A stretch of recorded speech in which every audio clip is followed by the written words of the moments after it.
साढ़े साती का समय किसी इंसान के जब साढ़े साती चलती होती है, साढ़े साती का अंत होने वाला हो या कहें कि वह समय 7.5 साल पूर्ण होने वाले हो, इतनी थकान हो जाती है समय पूर्ण होते होते कि अब क्या होगा क्या नहीं होगा, जैसा भी होगा ठीक है हो जाएगा, हम ऐसा करेंगे नहीं करेंगे, प्लानिंग सारी धराशायी हो जाती है। क्योंकि ये है ना, इतना परेशान हो जाते हैं लोग बाग, इतनी परीक्षाएं दी जाती है साढ़े साती में, इतनी शनिदेव साढ़े साती में परीक्षाएं ले लेते हैं कि समझ में ही नहीं आता कि अब क्या हो रहा है क्या नहीं हो रहा है। एक तरह से ये कह सकते हो कि निरस सी जिंदगी चली जाती है। अब मकर राशि वाले जातक इतने परेशान अवस्था में अभी चल रहे हैं कि वो केवल मकर राशि वाले जातक ही जानते हैं, दूसरा कोई उसको महसूस भी नहीं कर पाएगा और बड़ी परेशानियां है बिल्कुल। अभी 2024 मकर राशि का निकल गया, लगभग 8 महीने निकल गए, 4 महीने बाकी है या कहें 3.25 महीने बाकी है, 3.5 महीने बाकी है। ये कैसे रहने वाले हैं अगर इसको समझना है ना, क्योंकि देखिए अभी का जो समय है ये अंतिम साढ़े साती के कहें कि भाई साढ़े साती में अंतिम बार शनिदेव वक्री हुए और इसमें अभी कुछ प्रभाव आपको देंगे।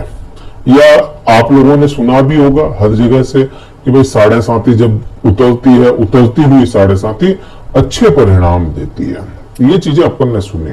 लेकिन अपन साढ़े साती उतर रही है, अच्छे परिणाम देगी नहीं देगी, अपन ग्रहों की बात करें कि 3 महीने जो अंतिम के रहेंगे, सितंबर में तो कोई बदलाव है नहीं, 4 ग्रहों की बात करूं मैं, राहु केतु शनि और बृहस्पति की, तो इन चारों ग्रहों में सितंबर महीने में कोई बदलाव नहीं है। अक्टूबर महीने से बदलाव शुरू होंगे और यह निरंतर 3 महीने तक बदलाव देखने को मिलेंगे इन सभी में।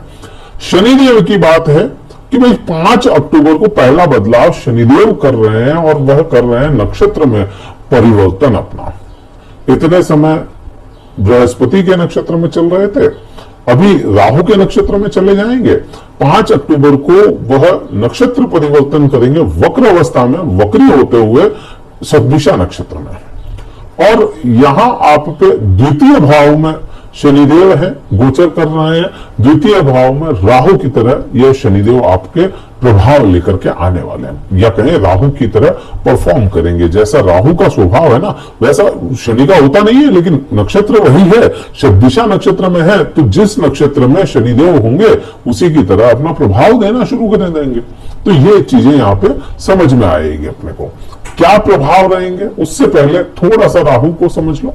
राहु जो है वह अभी के समय में उत्तरा भाद्रपद नक्षत्र में गोचर कर रहे हैं, और यह जो उत्तरा भाद्रपद नक्षत्र है, यह उत्तरा भाद्रपद नक्षत्र खुद शनिदेव का होता है। राहु और शनि ने मिलकर के क्या किया, एक दूसरे के नक्षत्र परिवर्तन किए, तो परिवर्तन योग में आ गए ये दोनों, तो एक दूसरे को परिवर्तन किया है।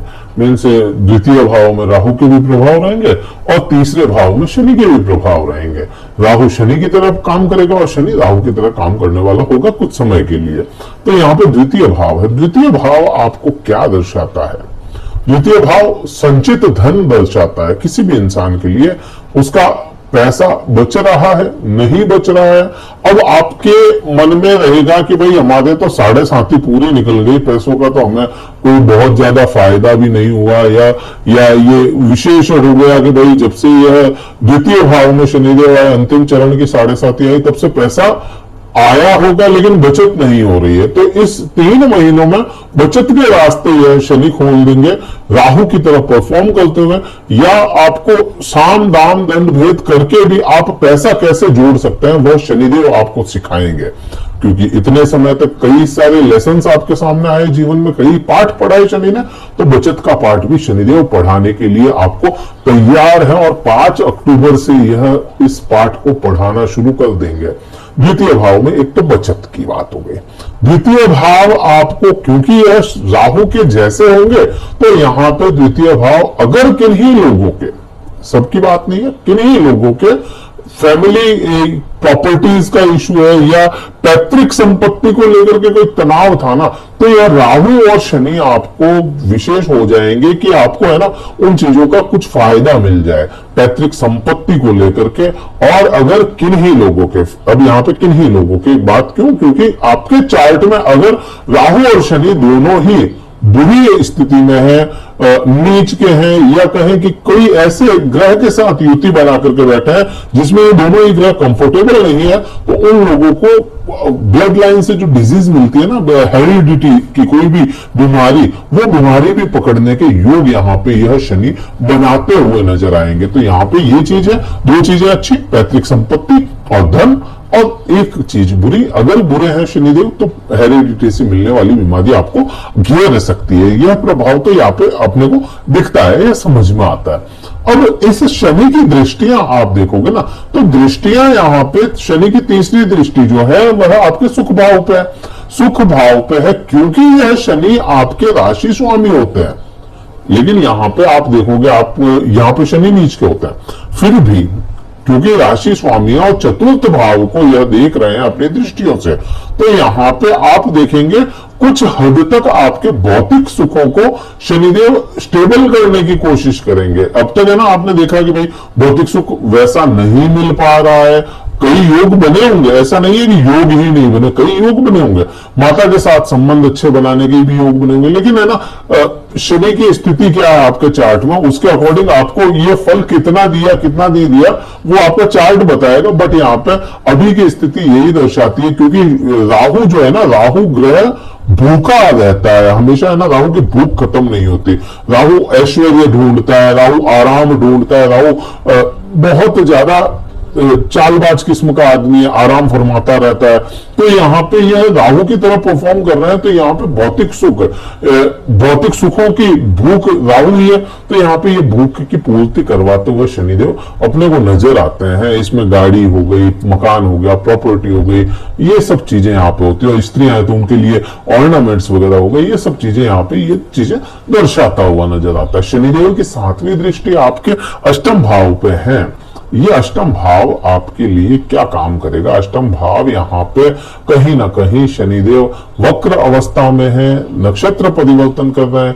जो गुप्त शत्रु आपको परेशान कर रहे थे, जो गुप्त थे और एकदम से सामने आ गए, कई लोग सामने आ गए होंगे आपको, क्योंकि ये जो 7.5 का अंतिम चरण था तभी से यह गुप्त शत्रु आपके सामने आ गए कि हाँ भाई ये मेरे गुप्त रहे थे इतने समय तक, लेकिन ये शत्रु है। तो अब ये राहु की तरह परफॉर्म करेंगे ना, जिन लोगों को आप जवाब नहीं दे पा रहे थे, ऐसे शत्रुओं को जिनको आपने जवाब नहीं दिया, दे नहीं पा रहे थे, परिस्थितियां ऐसी हो गई, तो यह समय भी वैसा ही बनाएगा कि आप उनको ईंट का जवाब पत्थर से दे सकते हैं। तो यहाँ पे दृष्टि इसकी ये दर्शा देती है। कहीं ना कहीं आपको कितने पानी में हो आप, जो भी आपके साथ हुआ, जो आप काम कर रहे हैं, कुछ भी कितने पानी में आप हो, वह दर्शाता है यहाँ पे। अब बात 10वीं दृष्टि की करोगे तो 10वीं दृष्टि आपके लाभ भाव पे है, और लाभ भाव हद से ज्यादा इंपॉर्टेंट हो गया इस महीने कहें या इन 3 महीनों में हद से ज्यादा इंपॉर्टेंट है। क्यों है? क्योंकि एक तो शनि की 10वीं दृष्टि, राहु की 9वीं दृष्टि और बृहस्पति की 7वीं दृष्टि, 3 ग्रहों की एक साथ दृष्टि। बृहस्पति आपके लिए क्या है? शत्रु ग्रह ही है, शत्रु ग्रह के स्वामी है, 12वें भाव के स्वामी है। 12वें भाव का स्वामी अगर देख रहा है तो वो क्या करेगा? रोकेगा, वहां पे परेशान करने की कोशिश करेगा, तो यहाँ पे लाभ को रोकने की कोशिश। दूसरा, यहाँ आप शनिदेव है तो शनिदेव क्या कहेगा कि बुरे काम मत करो, लाभ मैं दे रहा हूं। अब काम आज के युग में बुरे अच्छे आप कुछ नहीं कह सकते, किसी के लिए आपका काम बुरा हो सकता है, आपके लिए तो अच्छा है। किसी के लिए आपका काम अच्छा हो सकता है लेकिन किसी के लिए बुरा हो सकता है। उसकी डेफिनेशन हर इंसान के, अच्छाई और बुराई की जो डेफिनेशन है हर इंसान की अलग अलग होती है। तो इसमें शनिदेव के पर्सपेक्टिव से देखोगे तो शनिदेव कहेंगे कि मेहनत करो, मैं लाभ दूंगा, लेकिन शनि डिले करवाते हैं। राहु क्या कहेंगे? राहु कहेंगे अचानक से धन दूंगा। बृहस्पति क्या कहेंगे? धन को रोकूंगा आपके। अभी दूंगा नहीं। तो यहां पे ये 3 ग्रहों की है। शनि का पर्सपेक्टिव कहता है मेहनत के साथ में आपको धन दिलाएगा। अगर आपने पहले कुछ समय से मेहनत कर रहे हैं तो उसको पूर्ण होने का समय आ गया है, उसका लाभ मिलने का आपको समय आ गया। अब यहां पे बृहस्पति की मैं बात करूं या केतु और बृहस्पति साथ में बात करेंगे, क्योंकि यहां पे गुरुदेव जो है 9 तारीख को वक्री हो रहे हैं। अब 9 तारीख को बृहस्पति वक्री हो रहे तो अपने प्रभाव भी कम कर देंगे। बृहस्पति हमेशा वक्र अवस्था में प्रभाव कम करते हैं। अब यहाँ पे बृहस्पति के प्रभाव 9 तारीख से कम होंगे और पूरे साल के अंत तक ये वक्री रहने।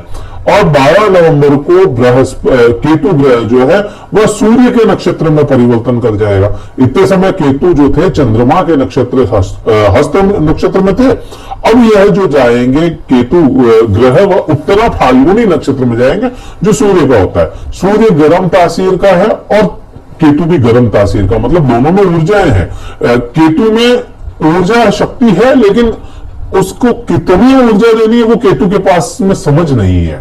और सूर्य है वह भी ऊर्जा का कारक है। अब क्योंकि अष्टम भाव धार्मिक, यहां से अष्टम भाव को देखोगे ना तो अष्टम भाव क्या है? अष्टम भाव आपके दुर्दर्द पीड़ा है, उसकी ऊर्जा अगर धर्म के साथ या केतु के साथ मिल जाए और बृहस्पति का यहाँ पे नवपंचम मिल जाए तो यहाँ पे भाग्य को लेकर के आपको कहीं ना कहीं थोड़ा अभी भी यह केतु परेशान करेगा।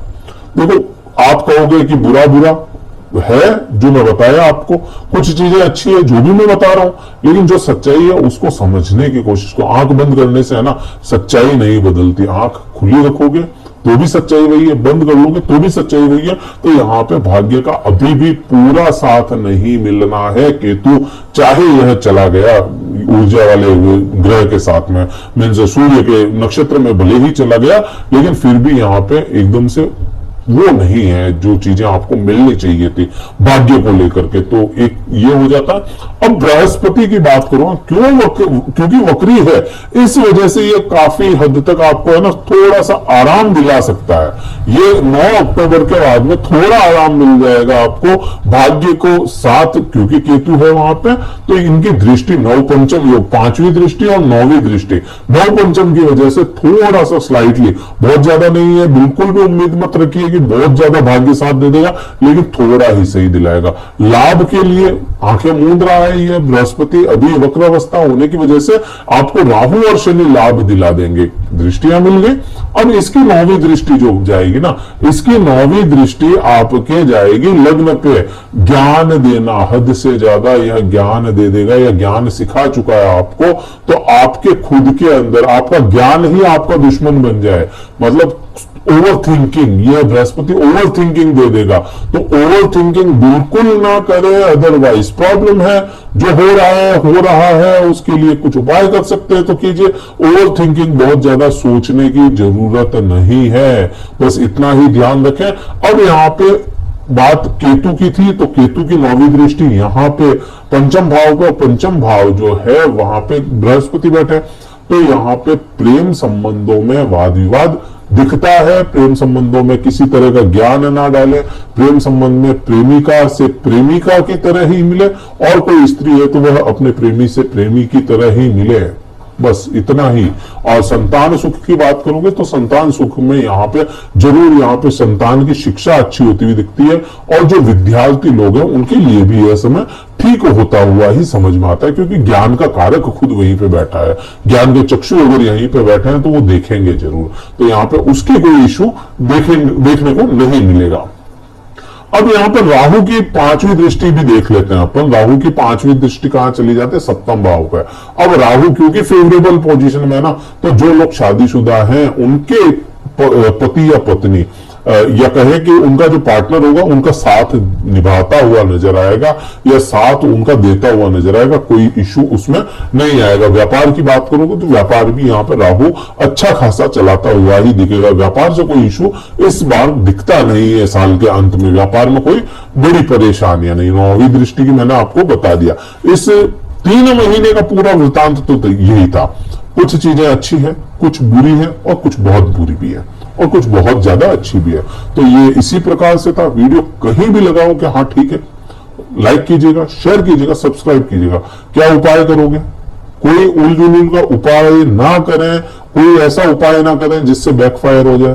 केवल एक ही उपाय, अपना चार्ट खोलो, क्योंकि चार्ट से ज्यादा आपको समझ में आता है, उसका असर बहुत ज्यादा आता है। इसका थोड़ा कम है, थोड़ा कम या कहें थोड़े से कम ही होता है। इसका मेन होता है लग्न का। तो लग्न का आप देखोगे, लग्न में आपके महादशा जिस ग्रह की चल रही है उस ग्रह की मंत्र जाप करें। मंत्र जाप करेंगे उससे काफी हद तक आराम मिलेगा। केवल महादशा के मंत्र जाप आप पे असर ज्यादा लाएंगे और अच्छे से लाएंगे।